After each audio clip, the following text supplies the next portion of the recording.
Hi students. आज class 12th के business study का चैप्टर नंबर 4 लेके आए हैं, ऑब्जेक्टिव। क्योंकि अनेकों स्टूडेंट का डिमांड हुआ कि सर ऑब्जेक्टिव वापस हिंदी और इंग्लिश में भेजिए, क्लास 12th का बिजनेस स्टडी का ऑब्जेक्टिव। तो ये आप लोग का चैप्टर नंबर 4 का है, ऑब्जेक्टिव प्लानिंग। अब बहुत सिंपल है। आप लोग को यदि 12th में 90% यदि परसेंटेज उठाना है तो सबसे पहले आपको ऑब्जेक्टिव को कमांड रखना पड़ेगा। किसी भी हालत में ऑब्जेक्टिव को आपको क्या रखना पड़ेगा? कमांड रखना पड़ेगा। चलिए देखना स्टार्ट कीजिए। ये आप लोग का चैप्टर नंबर 4 का ऑब्जेक्टिव है। देखिएगा क्या है, पूछा हुआ है 2008 में। देखिए, planning is not remedy of all business evils because, देखिए क्या बोला है, नियोजन सभी व्यवसायिक बुराइयों का उपाय नहीं है। क्योंकि देखिए, first, planning is generally waste and time consuming. चलिए इसका आंसर यही है, बाकी इसका आंसर नहीं है। नेक्स्ट पॉइंट चलते हैं। टाइप्स ऑफ बजट आए, बजट कितने टाइप का होते हैं? ये बिहार बोर्ड में देखो कितना पूछा हुआ है, 2020, 23, इसके अलावा भी पूछा हुआ है, ठीक ना। तो देखिए, टाइप्स ऑफ बजट आर 2, 3, 4, 20। तो जो बजट का जो टाइप होता है ना, कितने टाइप का होता है? 4 टाइप का बजट। अगला पॉइंट देखिए, ये budget is prepare for period. कितने पीरियड के लिए बनाया जाता है? Long period, short period, definite period, all of these. इसका सही आंसर क्या होगा? ऑल ऑफ दीज होगा। कोई दिक्कत? बहुत, यदि आपको परसेंटेज उठाना है तो ये आपको देख के चलना पड़ेगा। चलिए नेक्स्ट पॉइंट चलते हैं। विच of the following is not related with plan. बताइए, प्लान से रिलेटेड कौन नहीं है? बजट ये तो है ही, प्रोग्राम ये भी है, प्रोसीजर ये भी है, मोटिवेशन। ये मोटिवेशन आपको प्लान से रिलेटेड नहीं है। नेक्स्ट पॉइंट देखिएगा।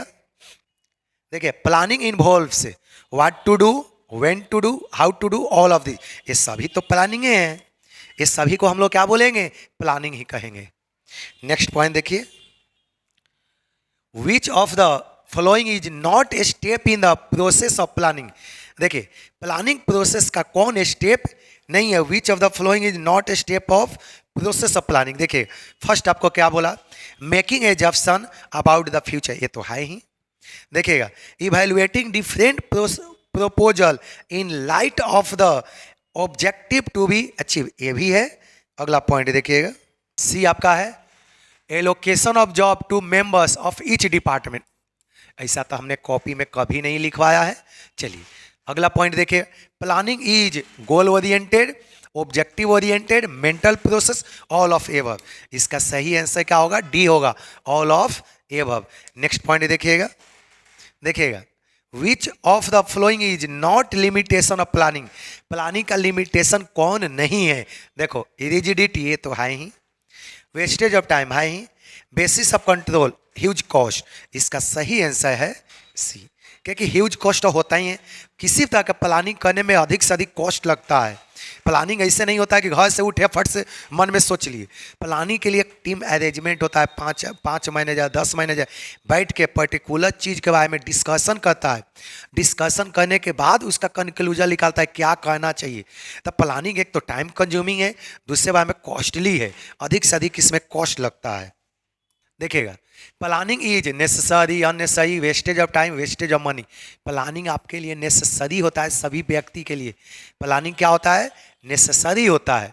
अगला पॉइंट देखिए, बजट रिफर्स टू, देखिए प्लानिंग टारगेट ऑफ परफॉर्मेंस नहीं, use of handling future activity नहीं, systematic action and allocation of resource नहीं, statement of expected results express in numerical term. ये है बजट मतलब। ये देखो हमने आपको कॉपी में लिखवाया है एक एक करके। नेक्स्ट पॉइंट चलते हैं, planning is step of management, first, medium, final, optional.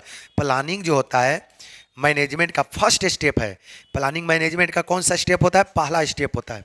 Next point चलते हैं, देखिए क्या बोला, ये plan is a trap to capture the future. क्या बोला? ये plan is a trap to capture the future. This statement is of, देखिएगा, न्यूमैन, हर्ले, एलन, टेरी। ये किसने बोला था? एलन ने बोला था। किसने बोला था? एलन। अगला पॉइंट चलिए देखिए, बाप, ये देखिए कितना बार पूछ दिया। इसको तो एकदम से आप लोग इम्पोर्टेंट बना लो। देखो कितना बार बिहार बोर्ड इसको उठाया है क्वेश्चन को, 16, 18, 19, 21, 23। देखिए कितना रिपीटेड क्वेश्चन। देखिए ये गुड प्लान इज, ये गुड प्लान क्या होना चाहिए? Expensive, time consuming, flexible, rigidity. ये प्लान वैसा होना चाहिए, फ्लेक्सिबल होना चाहिए। फ्लेक्सिबल मतलब चेंजेबल होना चाहिए। वैसा प्लान होना चाहिए जिसमें जब चाहे तब उसमें चेंजिंग कर सके, वैसा प्लान होना चाहिए। देखिएगा, of all managerial activity planning is the, बोला कि सारे मैनेजेरियल एक्टिविटी के लिए प्लानिंग क्या होता है? बिगिनिंग, ये तो होता ही है। And, beginning and and both, none of this. इसका सही आंसर सी होगा। क्यों? देखिए प्लानिंग शुरू से लेकर अंत तक होता है। ऐसा नहीं कि हमने एक बार प्लानिंग कर दिए तो मेरा बिजनेस सक्सेस हो गया, ऐसा नहीं। प्लानिंग हमेशा शुरू से लेकर अंत तक होता है, बिगिनिंग टू एंड होता है प्लानिंग। समझ में आ गया? जब तक आपका टारगेट अचीव नहीं हो जाता है तब तक प्लानिंग होता ही रहता है। तब प्लानिंग क्या होता है? बिगिनिंग एंड एंड बोथ होगा यहाँ पर। नेक्स्ट पॉइंट चलिए, क्वेश्चन नंबर 15 देखिएगा। अकॉर्डिंग टू जज R Terry the types of planning are, जज आर टेरी के अनुसार टोटल कितने टाइप ऑफ प्लानिंग होता है? 8, 6, 4, 2। कितने टाइप का होता है? 4 टाइप का होता है। देखिए ये भी क्वेश्चन कितना बार पूछा है, 17, 18, 17, 21, 23। समझा? एकदम से आप लोग कॉपी में नोट, जितना हम पढ़ा रहे हैं कॉपी में आप लोग नोट कर लो। यदि नोट कर लिए तब 50 में 50 ऑब्जेक्टिव किसी को रोकने से भी नहीं रोकाएगा। 100% आपको रखा हुआ है, ठीक है ना। चलिए अगला पॉइंट देखिए, 16 नंबर। प्लानिंग इज, प्लानिंग क्या है? Short term, middle term, long term, for all term. तो प्लानिंग क्या होता है? सभी के लिए होता है, ठीक है ना। नेक्स्ट पॉइंट चलिए, अब देखिए 17 number. Planning is for, planning किस, देखिए किसके लिए बनाया जाता है? तो हम आपको बताएं प्लानिंग हमेशा किसके लिए बनाया जाता है? फ्यूचर के लिए। देखो past, future, present, all of this. Planning हमेशा किसके लिए बनाया जाता है? हमेशा फ्यूचर के लिए। कोई दिक्कत? चलिए आप लोग का चैप्टर नंबर 4 क्या हो गया? समाप्त। चैप्टर नंबर 4 क्या हो गया? समाप्त। सारे स्टूडेंट वीडियो देखने के बाद कॉपी में नोट कर लिया करो, ठीक, क्योंकि यही वीडियो आपको ऑब्जेक्टिव में 50 में 50 देगा। ठीक, सभी को थैंक यू। आप लोग सारे स्टूडेंट सुनने के बाद कॉपी में आप लोग नोट कर लो।